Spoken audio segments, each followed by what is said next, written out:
This is a reading from the poem of the Man God by Maria Valtorta, Volume 1, Episode 92. Jesus' Lesson to His Disciples Near His Home, 30th of January, 1945.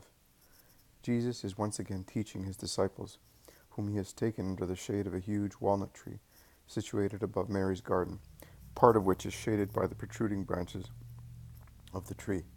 It is a stormy day, and a storm is impending.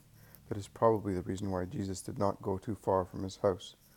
Mary comes and goes from the garden to the house, and each time she looks up and smiles at her Jesus, sitting on the grass near the tree trunk, surrounded by his disciples. Jesus says, "I told you yesterday that today's lesson would be on what was caused yesterday by a careless word, and here is the lesson. You must consider as certain, and it should be your rule, when acting, that nothing of what is hidden will remain such forever. It is either God who takes care to make known the works of one of his children by means of his miracles, or by means of the words of just people who acknowledge the merits of a brother, or it is Satan who, through the mouth of a careless person, I will not say more, reveals what good people prefer to say nothing about, so as not to provoke uncharitable situations, or Satan distorts the truth in order to create confusion in the minds of people. Therefore the moment always comes when hidden things are made known. You must always bear that in your minds, and may it restrain you from doing evil, without, however, encouraging you to refrain from doing good. How often one acts out of goodness, true goodness, but human goodness, and as such acting is human, that is, its intention is not perfect. One wishes it to be known to men, and one is worried and gets enraged, seeing that it remains unknown, and strives to make it known. No, my friends, do not do that. Do good, and give it to the eternal Lord. He knows how to make it known also to men, if it is for your own good. If instead that should impede your just actions, owing to a burst of proud satisfaction, then the Father will keep it secret, and will give you glory in heaven, in the presence of all the celestial cohort. And never judge a deed by its appearance. Never accuse anyone, because the actions of man may at times seem bad, and yet conceal other reasons. A father, for instance, may say to his lazy, glutton son, "Go away," which may seem hard and contrary to his paternal duties, but it is not always so. His "go away" is seasoned with bitter tears shed more by the father than by the son, and it is accompanied by words and by the wish that the words may be true. You will come back when you are sorry for your indolence. And it is also an act of justice with regard to the other sons, because it prevents a glutton from squandering in vice what belongs also to the others. It is bad, instead, if that word is pronounced by a father who is at fault himself against God and his own children, because in his selfishness he considers himself above God, and deems he has rights also on the soul of his son. No, the spirit belongs to God, and not even God violates the freedom of the soul, which is thus free to give itself or not. All actions seem identical to the world, and yet how much one differs from another. One is justice, the other a faulty, arbitrary act. Therefore, never judge anybody. Peter yesterday asked Judas, "Who was your teacher?" Let him never ask that again. Let no one accuse the other of what one sees in anybody. Teachers have the same words for all the pupils. How is it then that 10 become just and 10 wicked? It is because each adds of his own what he has in his heart, and that turns the scale towards good or towards bad. How can the teacher then be accused of teaching wrongly, if the good he inculcated is negatived by the excessive evil reigning in a heart? The first factor of success depends upon you. The teacher works at your ego, but if you are not susceptible to improvement, what can the teacher do? What am I? I solemnly tell you that there will be no teacher more patient, wise, and perfect than I am.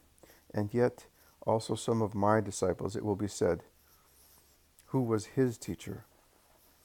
When judging, do not allow yourselves to be overwhelmed by personal reasons. Yesterday, Judas, who loves his region more than it is fair, thought I was unfair to him. Man is often subject to such imponderable elements as love for his fatherland, or attachment to an idea, and like a kingfisher that has lost its bearings, he deviates from his destination. God is the destination. It is necessary to see everything in God, to see properly, without putting oneself or anything else above God. And if one makes a mistake, Peter and you all, do not be intolerant. Have you really never made the mistake that hurts you so much when made by someone else? Are you sure? And supposing you never made it, what are you to do? Thank God and nothing else, and watch carefully and unceasingly, so that tomorrow you will not fall into what has been avoided so far. See, the sky today is dark because of an impending hailstorm, and looking at the sky we said, do not let us go too far from home.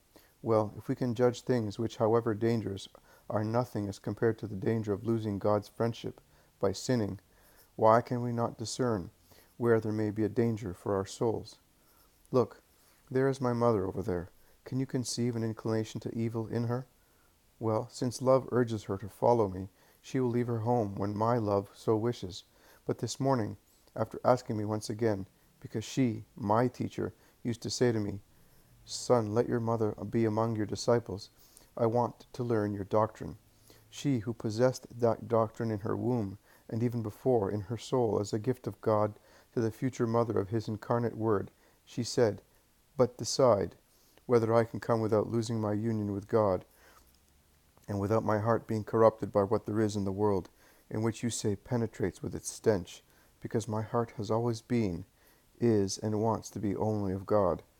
I search my heart, and as far as I know, I think I can do it, because, and at this point, unknowingly, she gave herself the highest praise, because I find no difference between the spotless peace I enjoyed as a flower in the temple, and the peace I have now within me, now that I have been a housewife for over 30 years.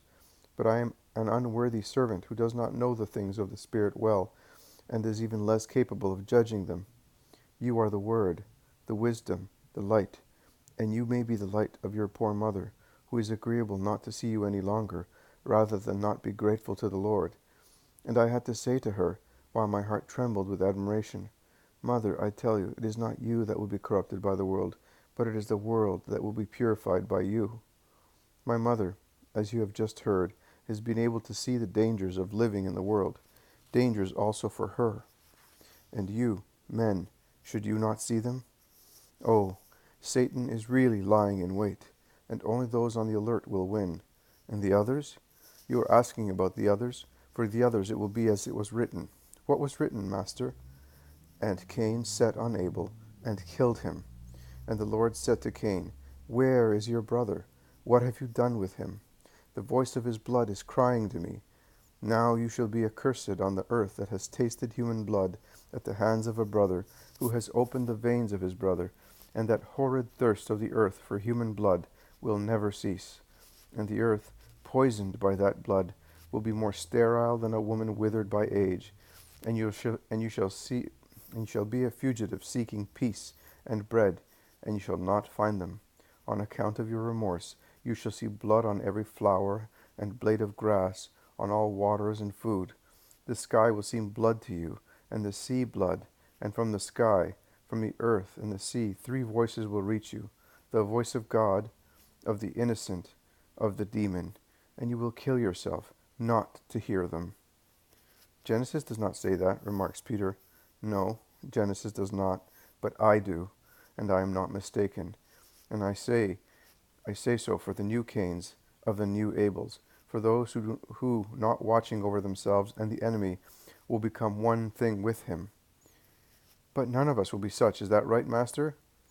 John, when the veil of the temple will be torn, a great truth will be brightly written all over Zion. Which, my Lord? That the children of darkness have in vain been in touch with the light. Remember that, John. Will I be a son of darkness, Master? No, not you. But remember that, to explain the crime to the world. Which crime, Lord? Cain's. No, that is the first chord of Satan's hymn. I am referring to the perfect crime, the inconceivable crime, the one, to understand which it is necessary to look at it through the sun of divine love and through Satan's mind, because only the perfect love and the perfect hatred, only the infinite good and the infinite evil can explain such offer and such sin. Do you hear that? Satan seems to be listening and shouting out of the desire to commit it. Let us go before the cloud bursts with lightning and hailstones. and they run down the cliff, jumping into Mary's garden, while the storm begins to rage.